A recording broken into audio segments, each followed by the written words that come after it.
Hello friends, कैसे हैं आप सभी। और आज हम लोग बात करेंगे केमिस्ट्री का सेकंड लेक्चर। और इस सेकंड लेक्चर में हम लोग यहाँ पे स्टेट ऑफ मैटर तक हम लोग उसमें देख लिए थे, सॉलिड के बारे में पढ़ लिए थे फर्स्ट लेक्चर में। और सॉलिड का टाइप देख लिए थे, एमॉर्फस सॉलिड और क्रिस्टलाइन सॉलिड, जो क्रिस्टलीय ठोस होता है और अक्रिस्टलीय ठोस होता है। और आज उसके आगे हम आज का सेशन में हम देखेंगे। यहाँ पे देखिए, आप लोग को यहाँ पे हम समझाते हैं बातें। जैसे ये हमारा ना सॉलिड का पार्टिकल है, यह जो है मेरा, ये हमारा सॉलिड का पार्टिकल है। और ये मेरा लिक्विड का पार्टिकल है। और ये मेरा जो है गैस का पार्टिकल है। ठीक है। पहला बात देखिए, आपसे पहला बात पूछेगा कि कोई ठोस पदार्थों को हम कहाँ लेके जा रहे हैं, लिक्विड में लेके जा रहे हैं। यहाँ पे देखिए, ये नीचे वाला जो हम लोग का लाइनिंग है, जो यहाँ पे तीर लगाए हैं, जो हम लोग का सॉलिड है, क्या है, सॉलिड है। जो हम लोग का सॉलिड है यहाँ पे, यानी कि जो ठोस है, ठोस से हम कहाँ लेके जा रहे हैं, नीचे वाला लाइन देखिए, द्रव के अंदर। तो उसे हम लोग क्या कहते हैं, मेल्टिंग कहते हैं। यानी कि उसे हम लोग मेल्टिंग बोलते हैं, यानी कि गलनांक बोलते हैं। क्या बोलते हैं, गलनांक। यानी कि जब ठोस हम लोग का पिघलना चालू करता है तो द्रव के अंदर क्या होता है, परिवर्तित हो जाता है। तब पहला क्वेश्चन आपसे यही पूछेगा कि सॉलिड का लिक्विड में परिवर्तन होना क्या कहलाता है, मेल्टिंग। क्या कहलाता है, मेल्टिंग। देखिए यहाँ पे क्या लिखा है, मेल्टिंग। इस तरह से तीर गया है ना यहाँ पे। तो सॉलिड को द्रव में परिवर्तन होना, यानी कि सॉलिड को लिक्विड में परिवर्तन होना, क्या कहलाता है, मेल्टिंग, यानी कि गलनांक कहलाता है। क्या कहता है, गलनांक। उसके बाद देखिए यहाँ पे ऊपर वाला लाइन देखिएगा, ये वाला लाइन देखिए, यानी कि हमारा लिक्विड है और कहाँ जा रहा है, यहाँ गैस में जा रहा है। यानी कि द्रव को गैस में परिवर्तन होना क्या कहलाता है, इवेपोरेशन। इसे वाष्पीकरण कहते हैं। क्या कहते हैं, वाष्पीकरण, इवेपोरेशन। ठीक है। अगर हम द्रव को गर्म करेंगे, द्रव को गर्म करेंगे तो द्रव जो है अपने वायुमंडलीय दाब पर, वायुमंडलीय दाब पर, यानी कि गर्म होने के बाद वह वाष्पित होना चालू हो जाएगा। और जब वाष्पित होगा तो गैस में परिवर्तित होगा। और उस घटना को क्या बोलेंगे, इवेपोरेशन। क्या बोलेंगे, इवेपोरेशन, यानी कि वाष्पीकरण। क्या बोलेंगे, वाष्पीकरण। नेक्स्ट बात समझिए। अब मेरा ये गैस है, और गैस ना हम लोग का कहाँ आ रहा है, सॉलिड में आ रहा है। कहाँ में आ रहा है, ठोस में आ रहा है। तो जब कोई गैस ठोस के अंदर परिवर्तित होता है, गैस किस में परिवर्तित होता है, ठोस में परिवर्तित होता है, तो उसे हम लोग कहते हैं, हिंदी में निक्षेपण बोलते हैं और इंग्लिश में बोलते हैं, देखिए क्या लिखा है, डिपोजिशन। क्या बोलते हैं, डिपोजिशन, यानी कि डिपोजिशन, या कभी कभी डिस्पर्सन भी इसको बोलते हैं। ठीक ना, डिपोजिशन या डिस्पर्सन, यानी कि इसे निक्षेपण कहते हैं। क्या कहते हैं, निक्षेपण। फिर से सुनिए, हम लोग को यहाँ पे एग्जाम में आपसे पूछेगा कि ठोस को द्रव में परिवर्तन होना कहलाता है मेल्टिंग, द्रव को गैस में परिवर्तन होना कहलाता है इवेपोरेशन, यानी कि बोले तो वाष्पीकरण। और गैस से सीधा ठोस में, गैस ले सीधा ठोस, यानी कि गैस हमारा द्रव में नहीं आएगा, गैस ले सीधा किस में आए, ठोस में आए, तो इसको क्या बोलते हैं, निक्षेपण, या इंग्लिश में बोलते हैं डिपोजिशन। क्या बोलते हैं, डिपोजिशन। चलिए अब बात समझिए। अब यहाँ पे समझते हैं। देखिए एक सॉलिड है, पहले इधर से समझिए, यहाँ सॉलिड से हमको गैस जाना है, यानी कि जब ठोस से सीधे हम कहाँ चल जाए, गैस में जाए, तो उसे सब्लिमेशन, उद्रोपातन कहते हैं। क्या कहते हैं, उद्रोपातन कहते हैं। ठोस से सीधे, ठोस से सीधे गैस में जाना क्या कहलाता है, उद्रोपातन, सब्लिमेशन कहलाता है, उद्रोपातन कहलाता है। क्या कहलाता है, सब्लिमेशन, उद्रोपातन। उसके बाद अगर गैस से हम यहाँ पे गैस से द्रव के अंदर आ रहे हैं तो उसे क्या कहते हैं, कंडेंसेशन, यानी कि इसे संघनन कहते हैं। यानी कि गैस के अणु धीरे धीरे आपस में क्या होगा, जुड़ेगा, संघनित होगा, नजदीक आएगा। और जब नजदीक आएगा तो क्या बनेगा, लिक्विड बनेगा। उसे हम लोग क्या कहेंगे, कंडेंसेशन बोलेंगे। क्या बोलेंगे, संघनन बोलेंगे। आ रहा है बात समझ में। जब गैस के कण द्रव में परिवर्तित होता है तो उसे हम लोग कहते हैं कंडेंसेशन। लेकिन द्रव से गैस बनता है, द्रव, द्रव से इसे गैस जा रहा है तो उसे कहेंगे इवेपोरेशन। लेकिन गैस से हम लोग का, गैस से हम लोग का द्रव आ रहा है तो उसे क्या बोलेंगे, हम लोग कंडेंसेशन बोलेंगे। क्या बोलेंगे, कंडेंसेशन। हिंदी में क्या बोलेंगे, संघनन। क्या बोलेंगे, संघनन। अब आइए यहाँ पे लिक्विड से, लिक्विड से हम कहाँ आना है, सॉलिड आना है, या लिक्विड से कहाँ आना है, सॉलिड आना है, सॉलिड आना है। तो उसे हम लोग द्रव, जब हम लोग के जमना चालू करेगा, जमेगा तो सॉलिड में परिवर्तित होगा, ठोस में परिवर्तित होगा। और इस घटना को फ्रीजिंग कहते हैं। क्या कहते हैं, फ्रीजिंग। यानी कि हिमांक बोलेंगे का, हिमांक यानी कि हिमांक बोले तो जमने का बिंदु, यानी कि जिस ताप पे द्रव जमना चालू करेगा वही आपका हिमांक बिंदु होता है। यानी कि द्रव को ठोस में परिवर्तित हो जाना कहलाता है हिमांक, का कहलाता है हिमांक। आगे बात समझ में। तो आप लोग को हम समझाएं कि सॉलिड से लिक्विड में जाना मेल्टिंग कहलाता है, गलनांक कहलाता है। लिक्विड से गैस में जाना इवोपरेशन वाष्पीकरण कहलाता है। और वहाँ गैस से सीधे सॉलिड में आ जाना है तो उसे हम लोग निक्षेपण बोलते हैं या डिपोजिशन बोलते हैं। सॉलिड से गैस में जाना ऊर्ध्वपातन सब्लिमेशन, गैस से हम लोग को लिक्विड में आना कंडेंसेशन संघनन, और लिक्विड से ठोस में आना उसे फ्रीजिंग बोलते हैं। क्या बोलते हैं? फ्रीजिंग कहते हैं। देखिए लिक्विड होता क्या है, द्रव है क्या, द्रव किसे कहते हैं हम लोग। यानी कि द्रव में अगर देखा जाए तो इनका वॉल्यूम जो होता है ये फिक्स होता है, निश्चित होता है, डिफिनिट होता है। यानी कि वैसे पदार्थ को लिक्विड कहेंगे हम लोग जिनका आयतन जो होगा, वॉल्यूम जो होगा निश्चित होगा, और उनका शेप क्या होगा, अनडिफिनिट, बोले तो अनिश्चित होगा।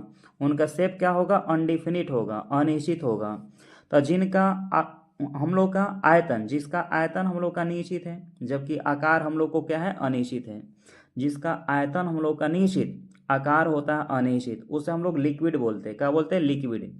कारण क्या है कि द्रव का यहाँ शेप जो होता है अनडिफिनिट होता है, निश्चित नहीं होता है, ठीक है ना। क्या कारण है?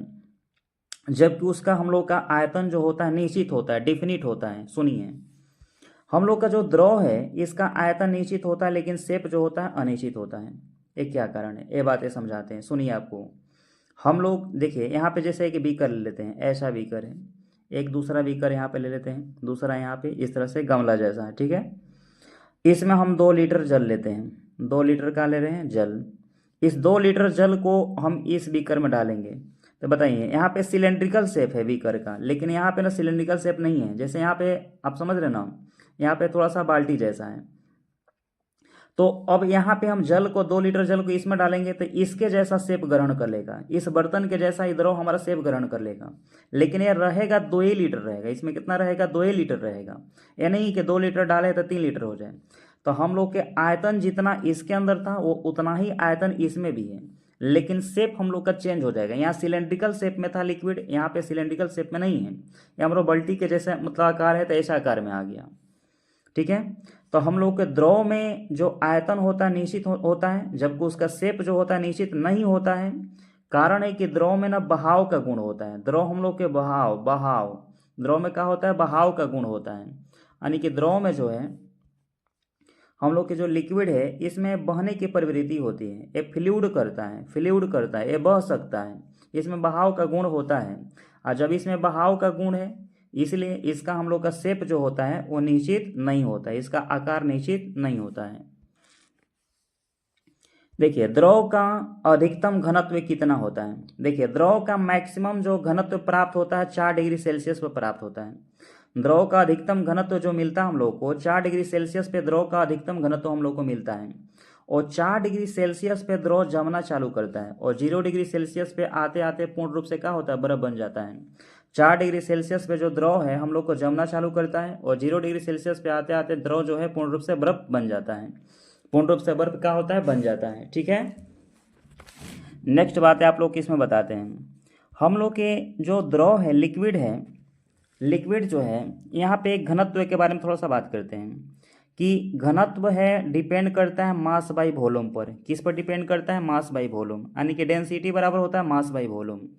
अब बताइए जिनका आयतन जितने ज़्यादा मिलेगा उनका घनत्व क्या होगा, उतना ही कम होगा, क्योंकि नीचे आयतन हमारा कहाँ है, देखिए बट्टा में है, क्या है, बट्टा में है, और नीचे में है आपका आयतन है। तो अगर आयतन को हम बढ़ाएंगे तो ऊपर वाला मास का वैल्यू क्या करेगा, छोटा करेगा, और छोटा होगा तो हम लोग के घनत्व क्या होगा, कम होगा, क्या होगा, कम।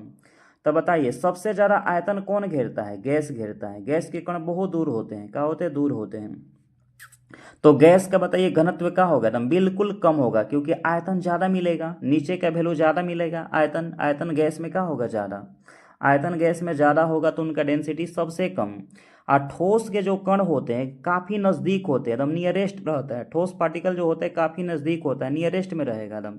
और जब नियरेस्ट रहेगा तो इनका आयतन कम होगा तो ठोस का घनत्व क्या होगा, ज़्यादा। तो आप लोग याद रखिएगा डेंसिटी में सबसे ज़्यादा डेंसिटी होता है सॉलिड का, उसके बाद लिक्विड का, सबसे कम होता है गैस का। डेंसिटी में सबसे अधिक डेंसिटी होता है सॉलिड का, तब होगा लिक्विड का, उसके बाद गैस, गैस का सबसे डेंसिटी का होता है कम। ठीक है, नेक्स्ट हम लोग समझते हैं।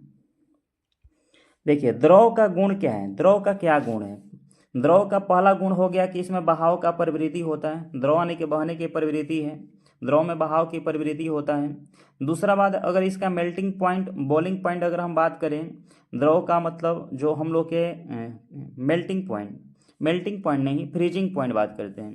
पहला बात है कि द्रव के अंदर हम पहला बात है देखें द्रव के गुण में कि बहाव का गुण है, द्रव में बहाव का गुण है, इसमें बहने की प्रवृत्ति होती है। दूसरा बात है कि इसके जमने का बिंदु जो देखें 4 डिग्री सेल्सियस ताप पर जमना चालू करता है और 0 डिग्री सेल्सियस पे आते आते पूर्ण रूप से क्या होता है, बर्फ बन जाता है। और यानी कि इसका फ्रीजिंग पॉइंट, उबलने का बिंदु देखें हम लोग के द्रव का। अगला पॉइंट, तीसरा पॉइंट देखें द्रव के गुण में, तीसरा पॉइंट हम लोग देखें द्रव के गुण में, तो हम लोग के जो थर्ड पॉइंट है द्रव में जो लिक्विड है हम लोग का, तो लिक्विड के सर उबलने का जो बिंदु होता है, बॉइलिंग पॉइंट होता है, यह बॉइलिंग पॉइंट 100 डिग्री सेल्सियस होती है। एक सामान्य जल का क्वथनांक है 100 डिग्री सेल्सियस। आप बताइए, जब जल के अंदर, लिक्विड के अंदर कोई अशुद्धि मिला दे, अशुद्ध पदार्थ मिला दे, क्या वो 100 डिग्री पर उबलेगा? क्या नहीं उबलेगा, उसको उबलने के बिंदु 100 के पार हो जाएगा, क्या होगा, 100 से अधिक होगा।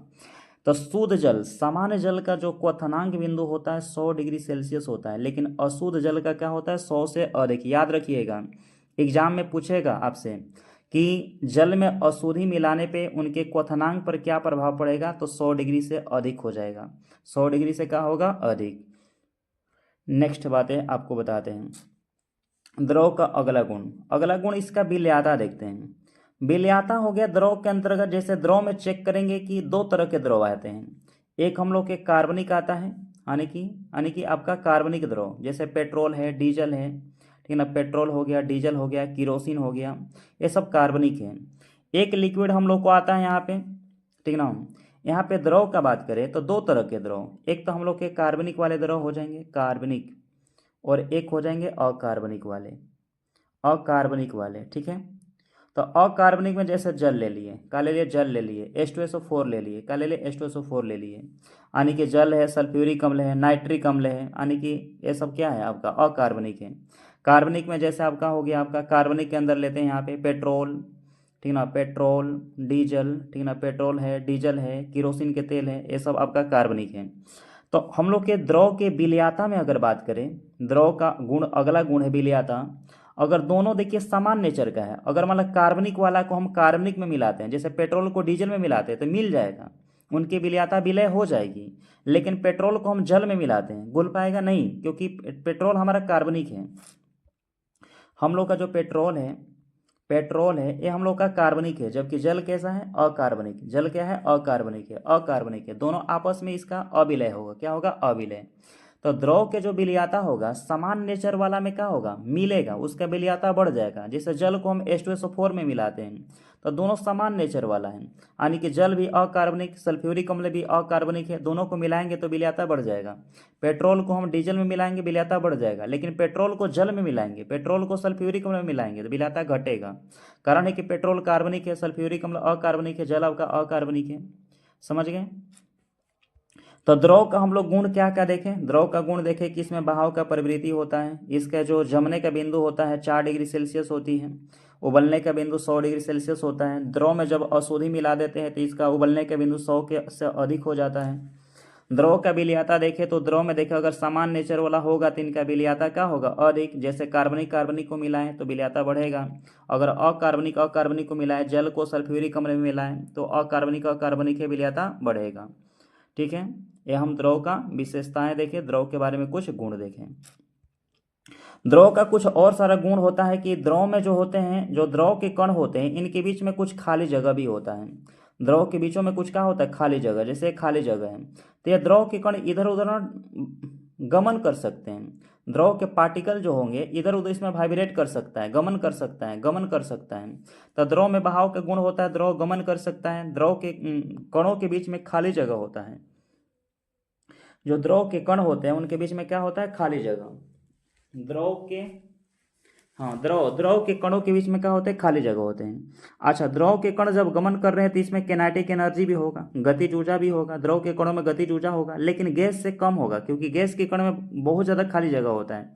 गैस के कण में निरंतर टक्कर होता है, द्रव के कण में भी निरंतर टक्कर होता रहता है, इसीलिए इसमें किनेटिक एनर्जी है, गतिज ऊर्जा है। क्या है, गतिज ऊर्जा है।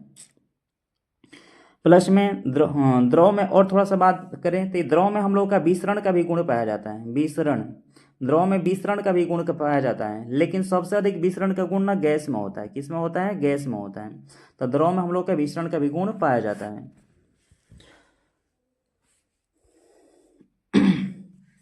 देखिए गैस समझते हैं। यहाँ पे गैस के बारे में क्या है, यहाँ गैस, गैस का ना तो कोई अपना आयतन होता है और गैस का ना तो कोई अपना शेप होता है। यानी कि गैस क्या है, जैसे मान के लिए कोई भी गैस लेते हैं, nitrogen gas, CO2 gas, carbon dioxide gas, hydrogen gas, तो कोई भी गैस है, गैस का ना तो कोई अपना क्या है, आकार है, और ना ही का इसका कोई आयतन है, ठीक ना।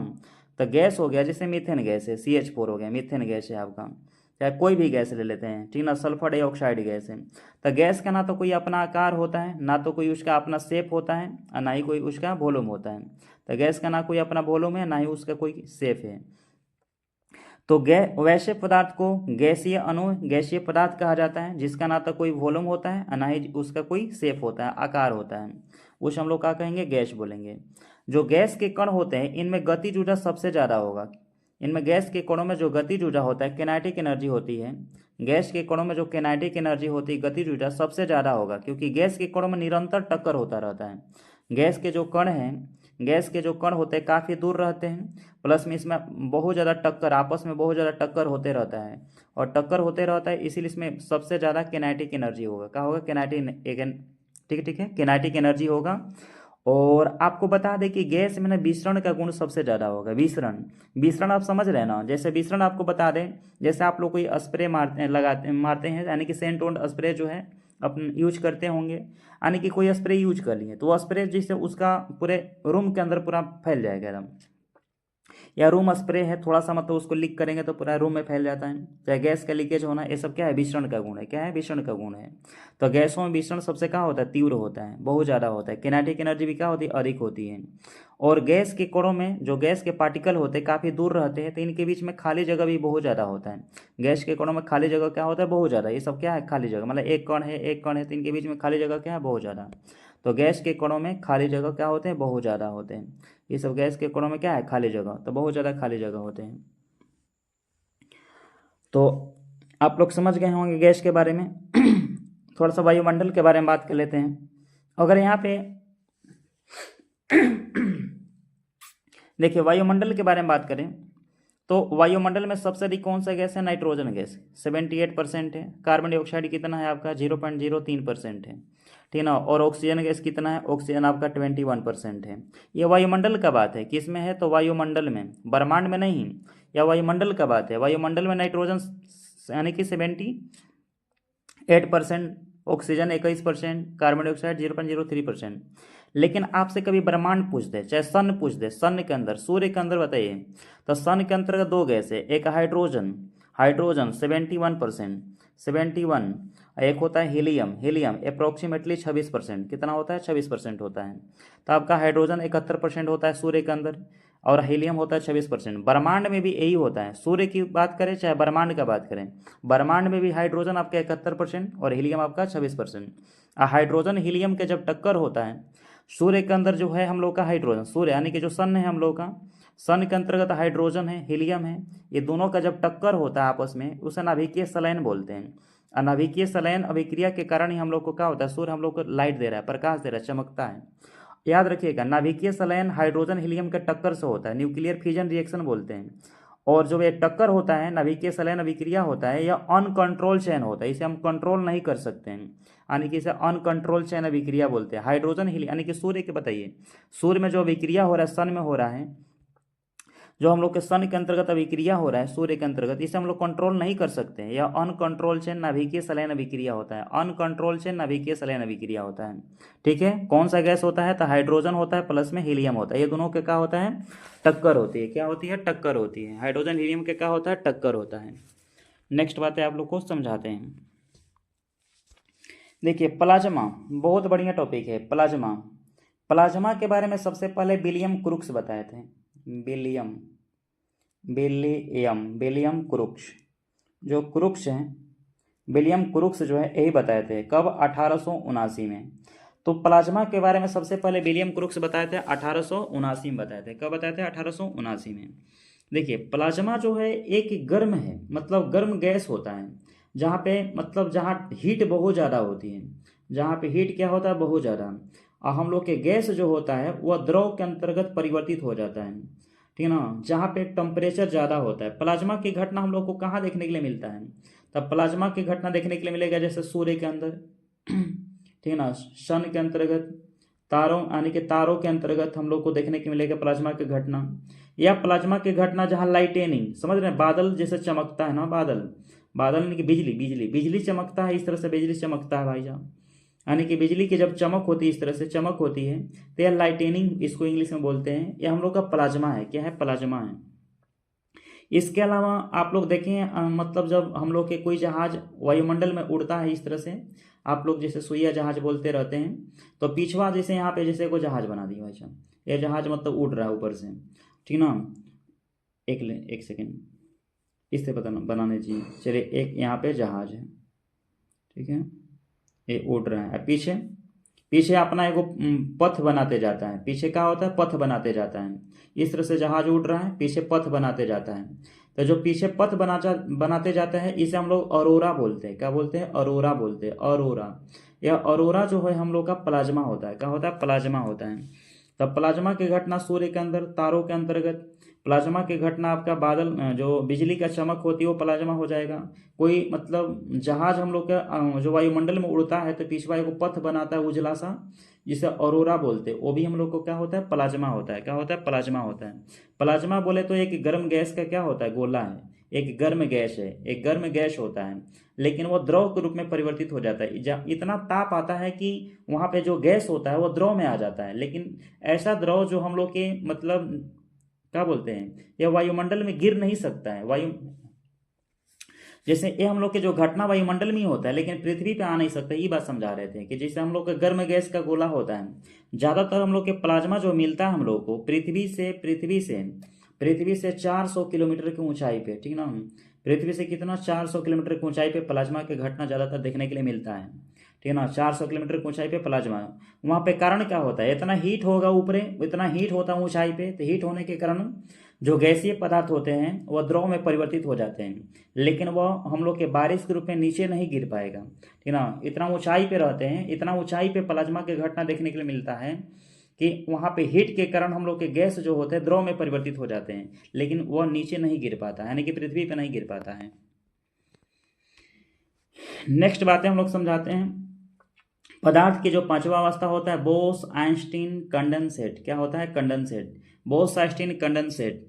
इसमें दो वैज्ञानिकों बताए थे, एक सत्येंद्र नाथ बोस जी हैं, एक आइंस्टीन सर हैं, ठीक ना। आइंस्टीन सर जो E बराबर mc² का समीकरण दिए थे, ठीक ना। आइंस्टीन सर जो फोटोन ऊर्जा समीकरण बताए थे हम लोग को। तो पदार्थ के जो पांचवा अवस्था होता है हम लोग का है BEC, बोस आइंस्टीन कंडेंसेट। क्या है? बोस आइंस्टीन कंडेंसेट है, ठीक है। तो इसमें दो वैज्ञानिक बताए थे आपको, पहले तो वैज्ञानिक का नाम याद रखना होगा। बोस आइंस्टीन कंडेंसेट को कौन बताए थे? तो एक बताए थे सत्येंद्र नाथ बोस, सत्येंद्र नाथ बोस, प्लस में दूसरा बताने वाले हैं आइंस्टीन। क्या बताया था? आइंस्टीन सर, यानी कि दोनों मिल करके पदार्थ की पांचवा अवस्था के बारे में बताएं। आखिर बताए क्या थे? क्या बताए थे पदार्थ के पांचवा अवस्था के बारे में? सुनिए, इसमें बताए थे कि अत्यंत न्यून ताप पर, जहाँ ताप क्या हो एकदम न्यूनतम, अत्यंत न्यून ताप पर, ठीक है ना, और वहाँ न्यून घनत्व पर, यानी कि कम घनत्व और कम ताप पर जब कोई पदार्थ को लिक्विड में कन्वर्ट किया जाता है, द्रव में कन्वर्ट कर दिया जाता है, तो वहाँ पदार्थ के पांचवा अवस्था का निर्माण होता है। आया बात समझ में? फिर से सुनिए, जब टेम्परेचर को कम कर दिया जाता है, डेंसिटी को कम कर दिया जाता है, कोई पदार्थ, कोई मैटर को लिक्विड में कन्वर्ट कर दिया जाता है, ठंडा करके एकदम बिल्कुल ठंडा करके लिक्विड में कन्वर्ट कर दिया जाएगा, बिल्कुल एकदम टेम्परेचर को कम कर दिया जाएगा, डेंसिटी कम कर दिया जाएगा, टेम्परेचर कम डेंसिटी कम करके कोई मैटर को एकदम ठंडा करके एकदम लिक्विड में कन्वर्ट कर दिया जाएगा, उसी को कहते हैं हम लोग पदार्थ के पांचवा अवस्था। पदार्थ के पांचवा अवस्था BEC, boast Einstein condensate, Bose Einstein condensate बोलते हैं, जिसको देने वाले दो वैज्ञानिक सत्येंद्रनाथ बोस और आइंस्टीन सर, सत्येंद्रनाथ बोस और आइंस्टीन सर। इसके बाद हम लोग क्या है, रासायनिक समीकरण क्या है, रासायनिक समीकरण नहीं, रासायनिक वर्गीकरण है, ठीक है। क्या है, रासायनिक वर्गीकरण, यानी कि जब कोई पदार्थ को, ठीक ना, जब हम लोग पदार्थ को रासायनिक अवस्था के आधार पे जब बांट देते हैं, रासायनिक अवस्था के आधार पे, रासायनिक अवस्था के आधार पे बांटते हैं, तो उसी को कहते हैं रासायनिक वर्गीकरण कहते हैं। उसको क्या बोलते हैं हम लोग, रासायनिक वर्गीकरण कहते हैं। जब पदार्थों को रासायनिक अवस्था के आधार पे उसे बांट दिया जाता है तो उसे रासायनिक वर्गीकरण कहा जाता है। क्या कहते हैं, उसे रासायनिक वर्गीकरण कहते हैं। जब पदार्थों को रासायनिक अवस्था के आधार पे बांट दिया जाता है उसी को क्या बोलते हैं, रासायनिक वर्गीकरण बोलते हैं। जैसे यहाँ पे आप लोग को समझाते हैं, रासायनिक वर्गीकरण में तत्वों को यहाँ पे बांटा जाता है। जैसे एक हम लोग को शुद्ध बांट लेते हैं, शुद्ध पदार्थ में बांटेंगे, एक मिश्रण में बांट लेंगे। किस में बांटते हैं, मिश्रण में। अभी आगे जाके हम बात करेंगे शुद्ध पदार्थ क्या होता है, मिश्रण क्या होता है। देखिए यहाँ पे शुद्ध पदार्थ आ ही गया। प्योर मैटर किसे कहेंगे, शुद्ध पदार्थ किसे बोलेंगे, किससे हम लोग शुद्ध किसे बोलेंगे, जिसमें कोई मिलावट ना हो।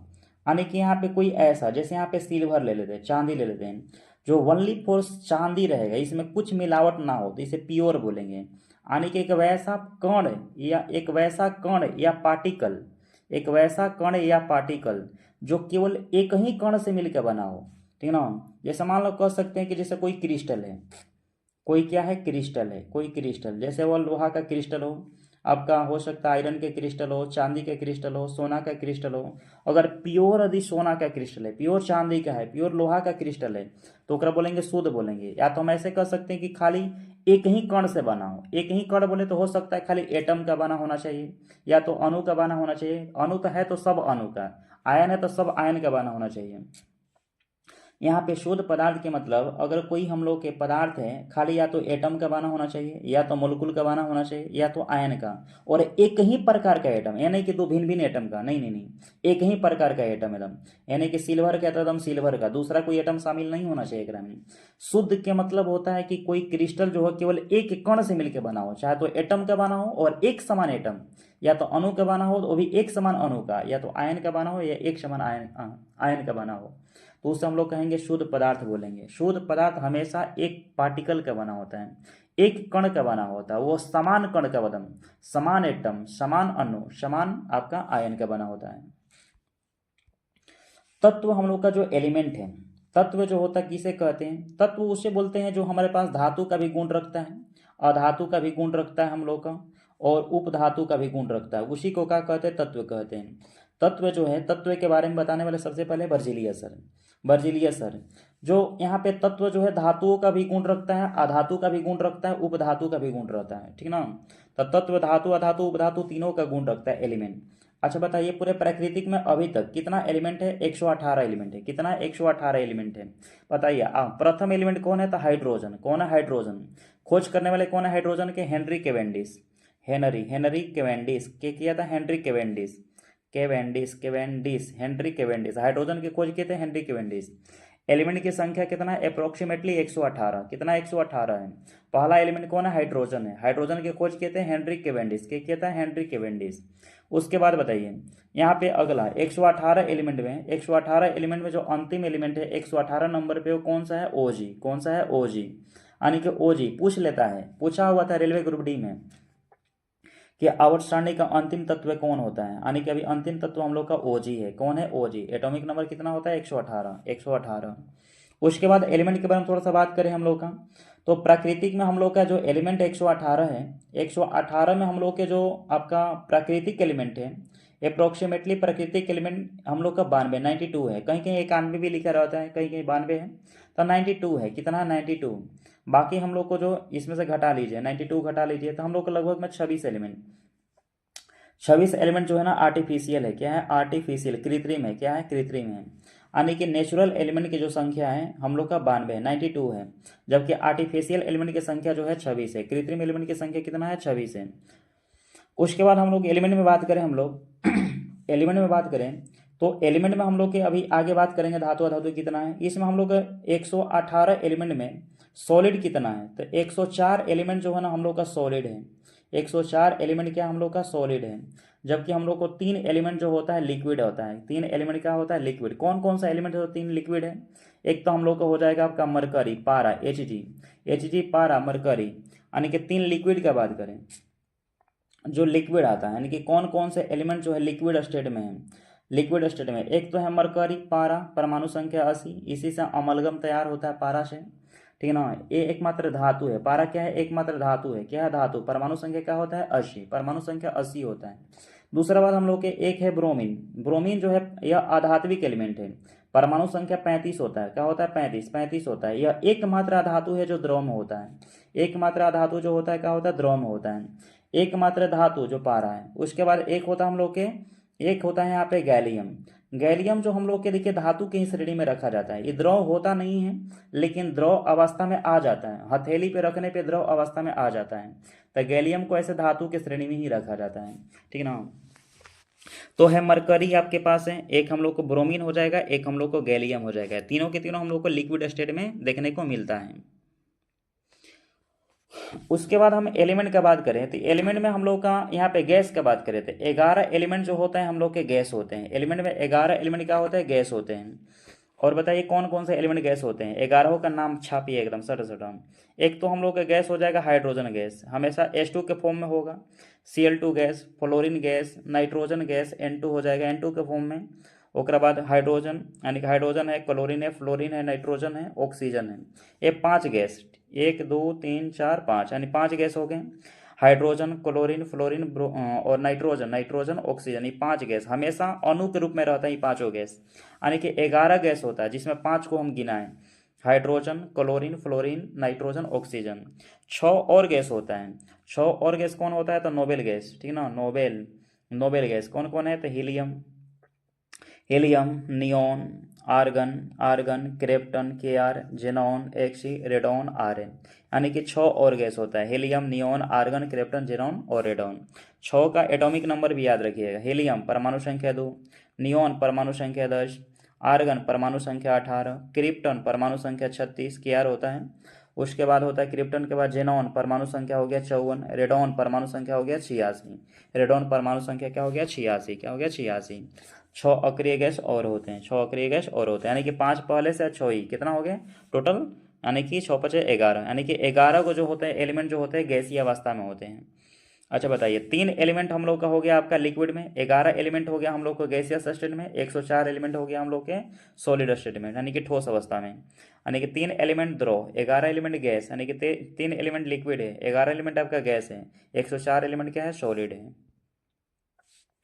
नेक्स्ट बातें समझते हैं। देखिए मेटल क्या है, धातु किसे कहते हैं। देखिए मेटल का नाम में ये परिभाषा छिपा हुआ है। एम बोले तो एम के मतलब इंग्लिश में होता है मेलिएबल। क्या होता है? मेलिएबल।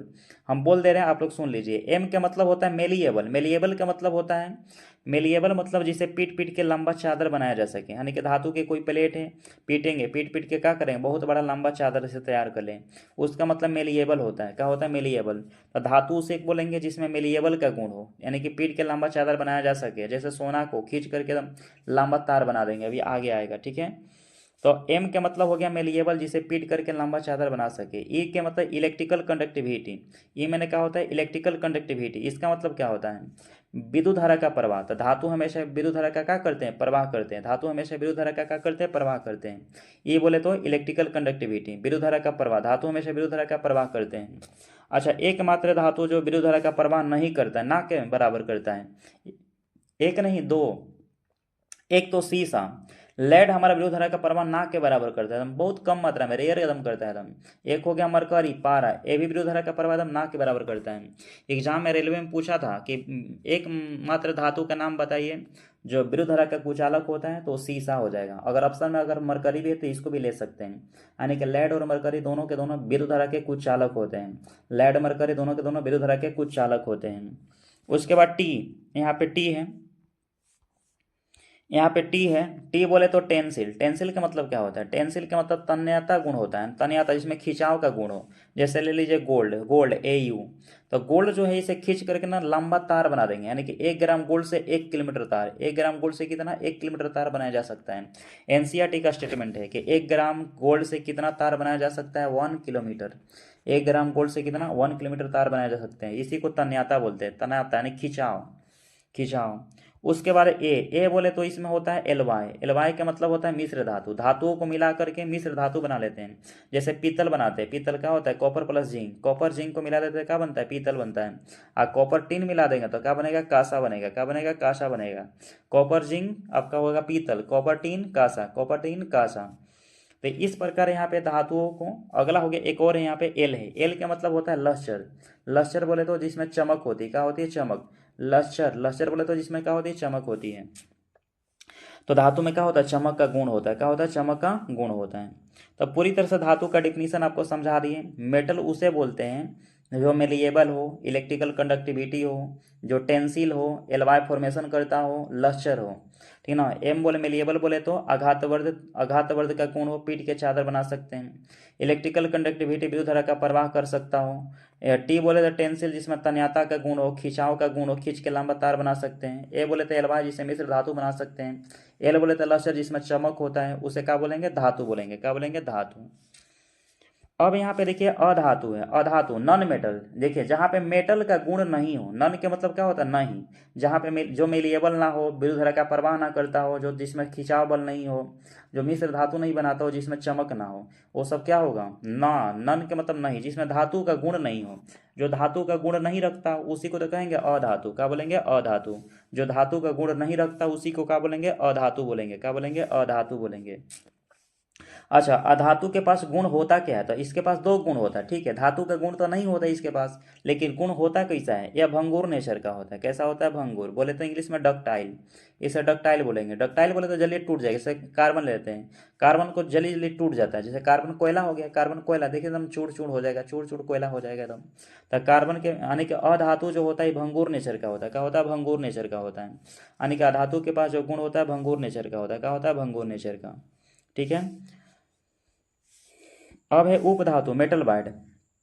देखिए उपधातु उसे कहते हैं जो मेटल का भी गुण रखेगा और जो नॉन मेटल का भी गुण रखेगा, यानी कि धातु का भी गुण रखेगा और अधातु का भी गुण रखता है, उसी को मेटल बाइड बोलते हैं। क्या बोलते हैं, मेटल बाइड। जो मेटल बाइड होता है हम लोग के धातु का भी गुण रखता है, धातु का भी गुण रखता है और अधातु का भी गुण रखता है, उसी को मेटल बाइड बोलते हैं। यानी कि जो धातु अधातु दोनों का गुण रखे, यानी कि both properties of metal and non metal, यानी कि जो मेटल का भी गुण रखे, नॉन मेटल का भी गुण रखे, उसी को क्या बोलेंगे, उपधातु बोलेंगे, क्या बोलेंगे, उपधातु बोलेंगे। आपके एग्जाम में पूछेगा उपधातु की संख्या कितने होते हैं, 7 होते हैं, कितने होते हैं, 7 होते हैं, कितने होते हैं, 7 होते हैं। एक सेकेंड, यहाँ पे आपसे पूछ लेगा, आपसे पूछ लेगा यहाँ पे धातु की संख्या कितने होते हैं, धातु की संख्या 89 है, कितना, 89। धातुओं की संख्या कितनी होती है, 89। एकमात्र धातु जो हम लोग के द्रव होता है पारा, ऐसे गैलियम को भी द्रव में ले लेते हैं लेकिन होता नहीं है। परमाणु संख्या गैलियम के 31, मरकरी के 80। उसके बाद यहाँ पे हम लोग का अधातु की संख्या कितने होते हैं, तो 22, कितने होते हैं, 22। अधातु की संख्या होते हैं 22 होते हैं। और उपधातु की संख्या जो होते हैं हम लोग के कितना होते हैं, 7 होते हैं। कौन कौन 7 हुए हैं, जैसे पहला बोरॉन, क्या होता है, बोरॉन। उसके बाद सिलिकॉन, सिलिकॉन के बाद जर्मेनियम, Ge होता है, क्या होता है, जर्मेनियम का Ge। Boron B, silicon SI, germanium Ge। और इसके बाद एंटीमनी Sb, एंटीमनी Sb, अच्छा से लिख देते हैं हम, देखिए हम बोरॉन, बोरॉन के बाद आपका हो जाएगा सिलिकॉन, तब हो जाएगा जर्मेनियम, Ge होता है ना, जर्मेनियम Ge। तब उसके बाद जर्मेनियम के बाद हो जाएगा आपका एंटीमनी Sb। तब हो जाएगा आपका आर्सेनिक H। फिर हो जाएगा आर्सेनिक के बाद हो जाएगा टेल्यूरियम, पोलोनियम। ये हम लोग को 1 2 3 4 5 6 7, 7 होते हैं, कितना होता है, 7। उपधातु की संख्या 7, बोरॉन, बोरॉन बी है boron, silicon SI, G germanium, Sb antimony, AS arsenic, arsenic, T tellurium, PO polonium. परमाणु संख्या देखिए, बोरॉन के होता है परमाणु संख्या बताइए, बोरॉन के 5, सिलिकॉन के 14, जर्मेनियम के 32, एंटीमनी के 51, आर्सेनिक के 33, टेल्यूरियम के 52, पोलोनियम के 84, पोलोनियम के 84।